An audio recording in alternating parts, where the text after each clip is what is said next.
Jadi anak-anak ini diajari program, bukan diajari membuat proposal. Jadi memang saya melarang mereka untuk meminta bantuan ke pemerintah daerah. Tapi Rumah Dunia menjadi pensuplai SDM-nya. Jadi pemerintah, misalnya perpustakaan provinsi, sering memakai tenaga mereka untuk jadi narasumber. Seperti Igun, Salam, Ade. Jadi kami lebih lebih melahirkan SDM-SDM di bidang literasi baca tulis tadi.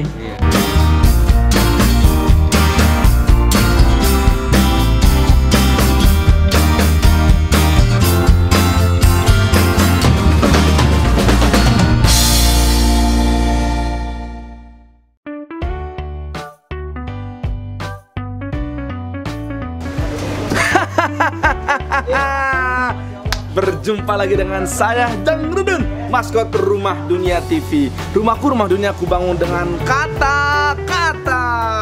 Nah, hari ini saya sedang berada di Rendezvous Cafe. Di sini akan berlangsung penyambutan tamu dari Dinas Perpustakaan dan Kearsipan Daerah Kalimantan Timur.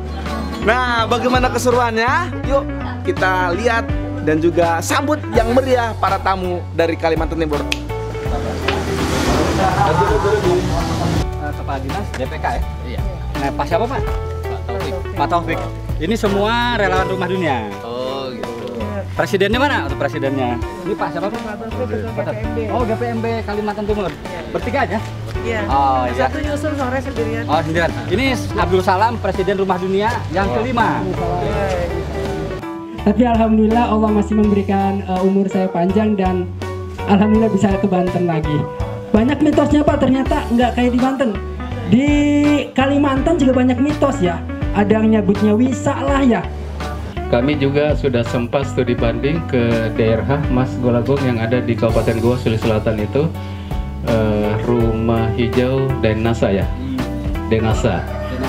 Ya, Denasa itu juga sempat kami kunjungi dan banyak hal-hal yang menginspirasi kita untuk melakukan berbagai program kegiatan yang berkaitan dengan pengembangan literasi masyarakat. Padahal bangsa ini didirikan oleh para pendiri negara menetapkan satu di antara 4 tujuan itu adalah mencerdaskan kehidupan bangsa. Tapi dalam kenyataannya sekian puluh tahun gitu kan, sudah 70 tahun perpustakaan sebagai salah satu alat mencerdaskan kehidupan bangsa itu tetap dianggap sebelah mata. Itulah yang Saya sudah punya buku 6 antologi, 1 buku cerita dongeng, baru 1. Ya, itu ternyata itu adalah kesebelan saya itu ternyata memacu saya untuk berprestasi gitu ya. Prestasi karena sebel kan bagus gitu. Sering Mbak, dan saya sering banget dipacu seperti itu. Cara untuk mengapresiasi puisi yaitu dengan musikalisasi puisi. Saya belajar musikalisasi puisi itu dari Kang Firman Penayaksa. Bu Fitri ya, kenal ya Bu Kang Firman Penayaksa. Saya belajar dengan beliau. Di saat hujan petir merobek langit, kita mengejar kenangan, tapi masa depan meninggalkan. Pada waktu SMA, saya sempat bertransaksi sama Allah. Saya bilang ke Allah, ya Allah, sukseskan aku jadi penulis.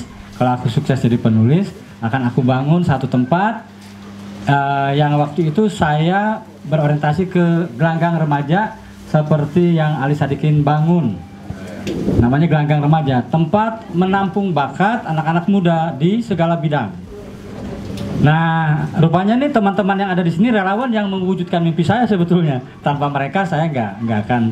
Jadi intinya literasi kolaborasi, jadi bekerja sama. Nah, yang pertama saya oleh orang tua terutama bapak diberitahu, jika membangun satu komunitas, kamu harus melepaskan egomu. Terutama pertama dari nama. Saya ingin sekali tempat ini saya namai Golagong Library. Kata bapak, kalau pakai nama Golagong Library, orang akan datang menganggap itu punya Golagong. Maka mereka tidak terlibat secara emosi. Akhirnya dengan istri, pertama kali harus mencari istri dulu. Karena beberapa kali saya pernah mencoba waktu bujangan, yang terjadi rebutan cewek mulu. Saya pengen, terus kepala bidangnya pengen, terus bendaharnya pengen, rebutan, ribut. Akhirnya si perempuannya nggak pernah datang, lalu laki-lakinya nggak pernah datang, ribut. Pasti yang menang saya karena sebagai ketua, tapi kan juga nggak adil. Gitu. Dari situ saya belajar, oh rupanya kalau mau bikin yang besar harus selesai dulu urusan saya. Waktu SMA juga saya nggak bisa hitung-hitungan, nggak bisa. Pelajaran fisika, matematika, kimia itu sama sekali Pak. Sering telat. Walaupun anak IPA sebenarnya masuk jurusannya. Nah kemudian pas diajak sama teman namanya Jack Alawi, mau belajar nulis nggak di Rumah Dunia? Lah nulis mah nulis aja gitu. Waktu itu pemahaman nulis tuh masih nulis A, B, C, D gitu kan. Oh enggak, ternyata ada ilmu nulis cerpen, nulis novel gitu. Akhirnya tertarik ke sana. Ternyata kecemplungnya di jurnalistik, memperdalamnya. Belajar jurnalistik sama Mas Golagong. Kemudian ikut lomba nulis esai DPK Kota Serang. Jurinya kemudian dari Radar Banten juga.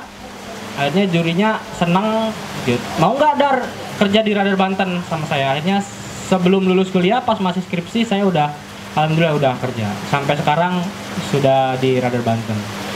Irang, waktu itu saya dipanggilnya Irang sama Kang Firman. Nah di situ dibilang dikasih tahu, kamu bisa nih ngembangin bakat nulis kamu gitu kalau misalnya mau di Rumah Dunia kayak gitu. Nah posisi waktu itu saya tinggal di pesantren, karena di pesantren itu izinnya terbatas. Jadi saya nggak bisa kesini gitu. Waktu itu saya kesini nyolong-nyolong, izinnya mau ke Pasar Rawu untuk beli kaos kaki atau beli kerudung, tapi ternyata hari Minggu tuh saya kesini gitu, ikut-ikutan. Terus waktu tahun 2014 saya mengikuti kesini, kebetulan ada acara peluncuran kumpulan cerpen dari angkatan 23 Senja Melankolis. Nah itu juga yang bikin saya lebih semakin tertarik untuk kesini. Untuk luar Banten, bahwa ternyata Banten ini nggak hanya membicarakan terkait kejawaraan, tradisinya, dan ternyata di Banten pun konsisten banget untuk pengawalan pendidikan, untuk pengawalan edukasi di masyarakat, dan dibuktikan dengan adanya Mas Golagong ini.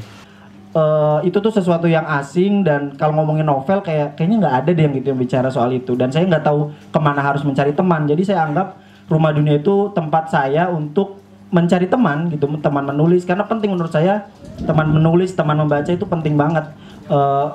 Kalau walaupun pada akhirnya menulis sendiri itu hal lain ya, karena menulisnya harus sendiri. Jadi akhirnya di Rumah Dunia inilah saya banyak belajar menulis skenario, menulis novel. Alhamdulillah buku saya sudah terbit 9 buku. Wow. Yang terbaru tadi itu novel adaptasi dari film Yuni. Alhamdulillah filmnya juga baru turun sekarang di bioskop, sudah sebulan di bioskop dan sudah ditonton oleh 100.000 penonton. Gitu. Jadi mudah-mudahan bukunya juga bernasib sama dibeli oleh 100.000 pembaca. Amin. Itu saja kayak dari saya, Arif. Terima kasih. Assalamualaikum warahmatullahi wabarakatuh. Diamanahi untuk penanggung jawab sebagai pengelola media sosial dan YouTube, terus juga Instagram Rumah Dunia TV. Di sini saya belajar sama Mas Gong. Dulu diajak sama Mas Gong tur literasi ke Yogyakarta. Di sanalah saya mungkin sama Mas Gong ditingkatkan kapasitas building saya di sana ya, belajar public speaking di depan kamera, dan akhirnya itu ilmunya secara tidak langsung bisa saya amalkan. Saya sudah punya YouTube dan alhamdulillah udah di monet gitu ya. Disitulah saya tuh belajar sama Mas Gong. Mungkin itu saja Bang Arif. Bantenku, puisi Nipen Arya Saputra. Serayu asap menjamah sunyi dalam jeritan, penyaksi damai tingkahnya gusar. Serayu asap menjamah sunyi dalam jeritan, penyaksi damai tingkahnya gusar. Di tanah jawara, rakyat hidup seperti menunggu dijemput sang ajal. Bantengku. Nah, terima kasih banyak Anda telah menyaksikan channel kesayangan Anda, channel kisah semua Rumah Dunia TV. Ya, semoga apa yang teman-teman atau Anda sekalian saksikan sampai selesai bermanfaat. Saya Jang Rudun melaporkan di Rumah Dunia Rendezvous Cafe pada hari Kamis tanggal berapa, Jod? Tanggal berapa? Tanggal berapa? Tanggal 6 Januari 2022. Ya, jangan lupa like, subscribe, and comment and share. Thank you.